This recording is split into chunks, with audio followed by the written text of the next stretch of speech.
Hey everyone, welcome or welcome back to my channel. I'm Dr. Jess, and today we're tackling a super important skill, how to calculate IV infusion flow rate in ml per hour. I'll walk you through the formula step by step and solve a couple practice problems so you can feel confident and ready. Let's jump right in. So how do you calculate IV infusion rate in ml per hour? So there's a couple ways you can do this, but one of the main formulas is volume in ml over time in hour. So in a problem, if they give you the volume in liter, you have to pay close attention and make sure you convert it to milliliter. Same thing for the time needs to be in hour. Now, sometimes you can also use dimensional analysis to solve the problem. So for dimensional analysis, for those of you who don't know, you have to set it up in such a way that all of the unwanted unit cancel out and you're left with just the desired units. So in this case, you'll be left with just ml on top and then hour on the bottom. So we're going to solve a couple problems and this will be clearer. Let's look at the first problem together. What is the infusion rate in ml per hour of a 1 liter bag of normal saline that is to be infused over 8 hours? So in this case here, we can use our formula, volume in ml over time in hour. So we have the volume, it's 1 liter. So what we have to do is we need to convert it to milliliter. So 1 liter is 1,000 milliliters. The time is already in hours. So to calculate the infusion rate, it's going to be the volume, 1,000, divided by the time, which is 8. So your final answer will be 125 ml per hour. Problem number 2. An order is received for a heparin infusion with a concentration of 50,000 units per liter. The preparation is to be infused at 1,000 units per hour.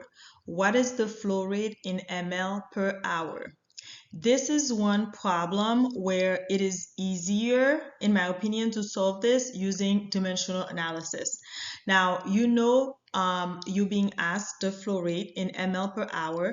So you're going to set this up so that you're left with only ml on top and hour on the bottom, and all of the other units are going to cancel out. So sometimes students ask me, how do you know how to set it up, what to start with? For me, I know that I need ml to be on top, right? Because we want the final units in ml per hour. Now, looking at the problem, I don't see any ml, but I see liter, right? So the concentration is 50,000 unit per liter. So what I'm going to do is put 1 liter on top over 50,000 units, right? Times, we have 100 units per hour. 1,000 units over 1 hour. Now, what did we talk about earlier? The volume has to be in ml. We have 1 liter. What is 1 liter in milliliter? It's 1,000 milliliter. So we'll have times 1,000 milliliters over 1 liter. Now, if you take a look, you'll see that the 2 liters cancel out, the units cancel out, and all we're left with is ml an hour. So it's going to be 1,000 times 1,000 divided by 50,000. So the final answer is 20 ml per hour. Last problem.